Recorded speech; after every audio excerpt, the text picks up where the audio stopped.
So as you can see, there are lots of new construction homes available still in this neighborhood. When you buy in a new construction neighborhood, you are then having to deal with fighting against the builder to sell your home. They are your competition. The neighborhood behind me might be the neighborhood you want to avoid. Jeremy Knight, the Knight Group, your favorite Austin Realtor. Now, look, everybody makes these videos about all the neighborhoods you should move to, but what does make a video that you should move to versus what you shouldn't go? We're gonna break that down in the video. We're gonna talk about some of the neighborhoods that maybe you should stay away from according to different articles. Here we go. Okay, so if you were to Google which neighborhoods to and not to live in the Austin area, you are gonna get quite a few really good recommendations, from all the cool hip spots to all the spots not to live. And then you're gonna get the list of the dangerous neighborhoods. Now, if you were to just Google where to avoid, here's what generally you're gonna see. Now, I did a video about this, a longer video if you wanna watch the full video that we went through, but here's the neighborhoods based on crime. And in a second, I'm actually gonna show you Neighborhood Scout, which is what I recommend for looking up crime. We'll cut to that in a second, but let's go through some of the neighborhoods that they recommend not to live in, and primarily due to crime. Now look, as a real estate agent, you have to be very careful about how you're talking about crime and rates and things like that. So I have to give you the statistics. I have to show you the articles where I pulled this information. So I apologize if I can't just say, don't live here because of this.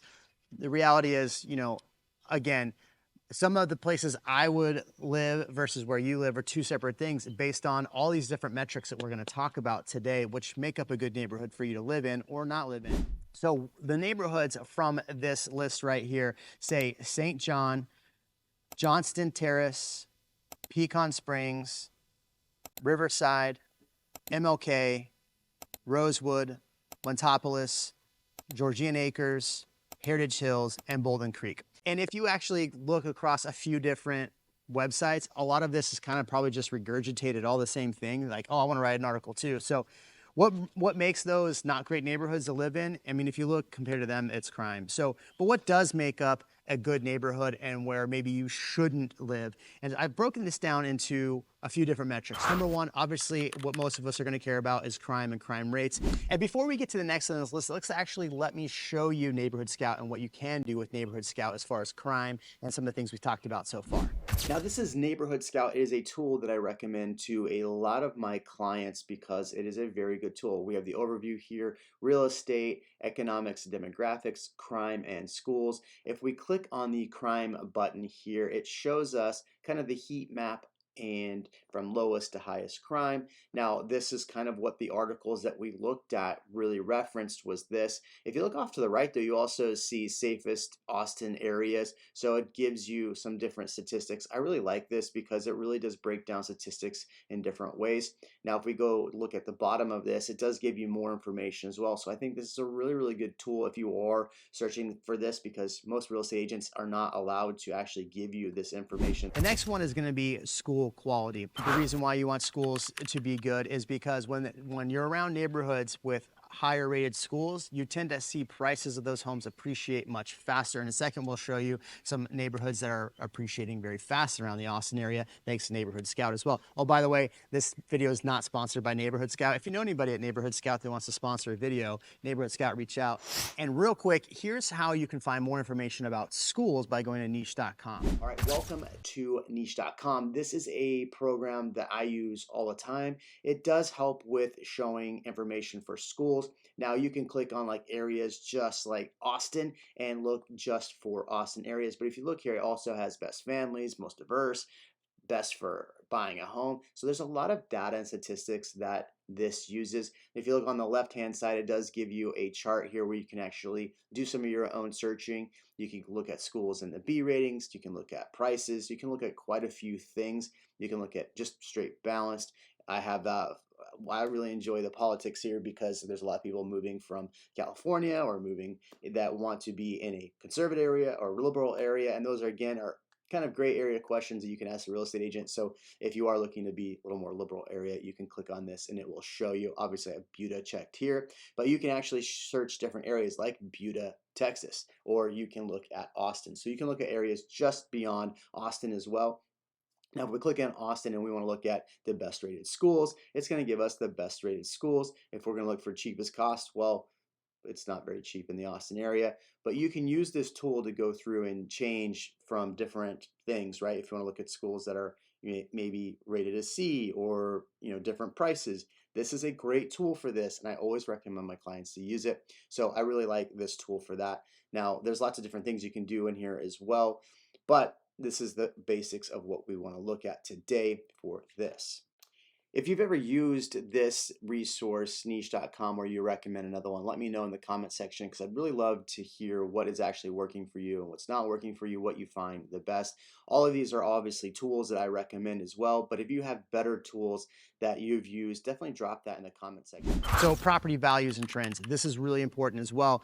Most people want to get into a neighborhood where they're going to see appreciation, right? There's data showing that homeowners and homeownership creates wealth over a generational time frame. In fact, if you look over a 30-year time period, homeowners are typically more well off than non-homeowners. So you definitely want to be in a neighborhood where you're seeing appreciation. And in the Austin area, where we saw prices hit a peak of $670,000, and now they're down into the $500,000 range, homes, yes, are starting to get more affordable.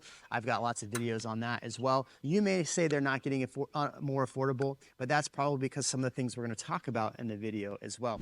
So what's next on the list? Infrastructure and amenities. The neighborhood we are in right now, people love this neighborhood because of the amenities. They move here because of the amenities.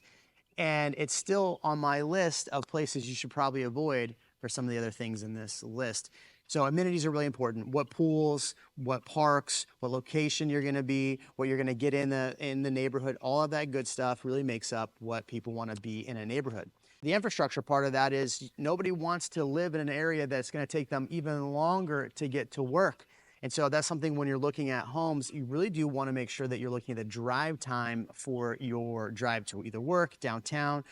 Are you a big boater? The guy behind the camera, he is a paddleboarder. He paddleboards every single weekend. So he's got to be close to downtown so he can get his paddleboard out and show his rock hard abs. So that's Bryce behind the camera. Bryce. Rock hard abs right there. Look, environmental reasons, right? And environmental, I'm gonna say you don't wanna have an area that floods. And so we're actually gonna show you flood maps here in a second. In fact, let's just actually cut to the flood map right here. Now let's check out Flood Pro. I really enjoy this tool because some of us don't know that there is a flooding in and around the areas around Austin. And the last thing you want to do is put under contract a home that is indeed in a flood area. Maybe the agent doesn't know, maybe the homeowner didn't know, but these flood maps change. So I always call Paul from Allstate when I am verifying these things, because he can look for this. But Flood Pro was going to help you maybe navigate and not be in a flood area, because the last thing you want to do is have to pay flood insurance or find out that your home could flood. Now, okay, let's talk about high inventory. Now, there's a couple reasons in a neighborhood you're gonna have high inventory. Are you in a new construction neighborhood, which I wanna talk about in a second when I talk about the T word, which we're gonna get to here in a minute. But is there a lot of inventory in the neighborhood? Now, if you're buying a neighborhood that has a lot of inventory, pro for you, you should be able to and hopefully have a really good realtor that can help you go through and negotiate a really good deal. Recently, Eileen just negotiated 100 grand off of a home for a client that appraised for $130,000 higher. So she did a really good job with that one. She actually just negotiated in Dripping Springs, another one that was 70 grand off. So there are deals out there. And if you are looking to buy, sell, or invest, in the description, you can find us there. But let's talk about high inventory. If a neighborhood has a high inventory, and let's say that neighborhood has a lot of high inventory for a really long time, let's say you are gonna sell in 2 or 3 years, you may run into issues where you're not making the appreciation back on that property. So make sure that you're being mindful of a neighborhood. If a neighborhood always has high turnover, that might be a neighborhood you wanna stay away from as well. This neighborhood we are in right here has a lot of high turnover. So we're gonna talk about that in a minute. One other thing that you wanna be very mindful is HOAs. Yes, you get all these great amenities, but if you're buying a condo downtown, right, because you wanna be located near downtown and you have a really, really high HOA and you wanna go sell that home later, or there's a lot of assessments on that HOA, HOAs can be a deal breaker for some people because look, if you have a debt to income ratio and you're buying in a building that has $450, $500, $1,000 a month for the HOA, but you live great in a great area, the taxes are a little high, and then somebody goes to buy that home after you, We have a thing called debt to income ratio when somebody's doing a mortgage. And so if you have a really high debt to income ratio because of the HOA, they may not be able to buy that home. So keep in mind for HOA. And the last one on my list is really high taxes. Now, that is why the neighborhood we are in today that I think is really tough to live in is because the tax rate when you bought in this neighborhood was around 2.9%. Now that does go down. There's two other things that we want to talk about in this too that are MUDs and PIDs. Here's what MUDs and PIDs are. Now let's talk about the taxes. What is a MUD? What is a PID? These are some of the questions that I get all the time. Well, a MUD is a municipality utility district, and this is a subdivision of the state of Texas that is created to build infrastructure and provide services like water, sewer, stormwater drainage, and areas where a city cannot provide them. So that is what a MUD is. Now this is an additional tax that goes on to your regular tax. The MUD bill is your threshold contribution to build this infrastructure to provide water services to your property and neighbors over time. This will decrease. So what is a PID? A PID is the property improvement district in a special district created by a city or county that allows us to change the assessment to properties within a certain area like a new neighborhood. So primarily new neighborhoods are going to have a PID in order to build out additional infrastructure. While MUDs are typically focused on water, PIDs look for enhanced landscape, additional open space, lakes, fountains, all this fun stuff, improvement to city parks, shade infrastructure. Now, PIDs can be paid off. I had a client recently that wanted the PID paid off, and it was going to be like $40,000 to pay off. So PIDs can be paid off by the homeowner. Coming back to taxes, let's talk about new construction neighborhoods. So if you're buying a new construction neighborhood that's a really high tax rate, or maybe you bought it in a neighborhood that has a PID that you weren't really sure of. So there's a neighborhood I can think of right now called Six Creeks that they advertise they're like a 1.4% tax rate, but they have a PID. So that PID actually gets paid off, and most homes around $40,000 to $50,000 to pay off that PID. In fact, the client reached out to me and said, "Hey, Jeremy, I have a home that I'm going to have to relist in Six Creeks, yet one of the offers I got on this home was an offer that they wanted me to pay off the PID. When I looked at that, it was 60 grand, or maybe, no, it was 50 grand to pay off the PID. And I was going to lose money regardless because I just bought this home in Six Creek. It's brand new. So, but think about this. If you're paying $15,000 a year for a $600,000 home where we are right now, and then you were to go to maybe a different location that was a little bit older of a home, maybe not a brand new home, and the tax rate was much lower and the taxes were $15,000, but you had a much higher rated school district and maybe homes appreciated faster, you'd want to move to that neighborhood over this neighborhood. So real quick, why don't I show you some of the high tax rates that I can pull off of the MLS myself. We'll go through that and then we'll show you where we are right here. Let's talk about taxes. Taxes are really, really important, and this is why you need a really good real estate agent, because look, you could have a home on the east side, like the area we're talking about. All of these homes that are on the market right now are over 2.7% tax rate. Now, I just use this as a baseline because that is the higher end of the taxes. Now, even on the east side, even on the west side of this, there are homes that are 2.7 tax rate, but the overall basis could be lower. So look on the east side, these homes are that we've been looking at are over 2.7% tax rate. So you may be spending $15,000 to $20,000 a year, yet you find a home at 650. So these are $500,000 homes. Yet you go over to the other side of town and you maybe find a home at 650 and the taxes are actually lower. So this can impact your overall mortgage because having a $15,000 a year tax burden versus a $10,000 or $12,000 tax burden on a different side could impact your overall mortgage. And that's really important for you to understand. And most people just don't understand how this works. So as you can see, there are lots of new construction homes available still in this neighborhood.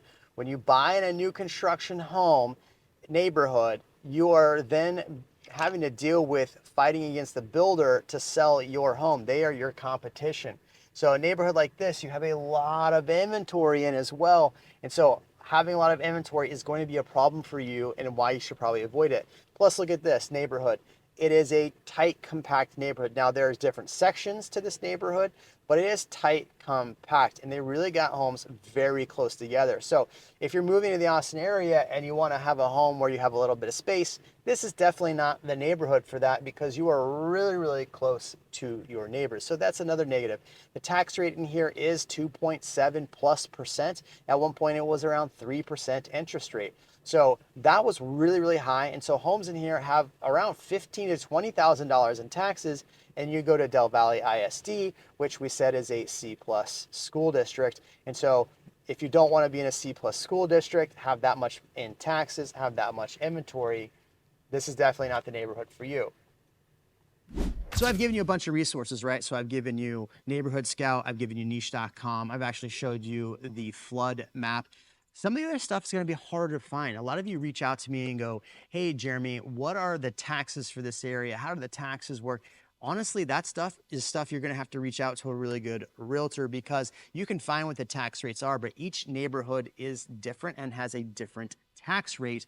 So this is something you really should be asking your realtor when you're interviewing them. If you want a really, really good list of questions to ask a realtor, I've actually put a link in our description that you can actually download and gives you all the good questions to ask a realtor. Now, if you're buying a home in the near future, it's going to be even more important because of the NAR law changes. In fact, you can see some of our videos about the NAR changes, but you're going to need to hire a really good realtor. So make sure that you're asking these questions to find a great agent.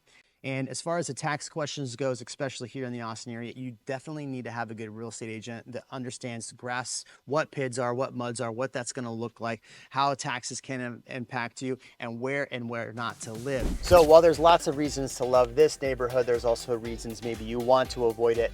If you do want to reach out to us and you are looking for a real estate agent to help you look for other neighborhoods to avoid, let us know. We have a full team of agents to help you with that. If you are looking for the information which I said before, I put links in the description below. Appreciate your time. We'll see you in the next video.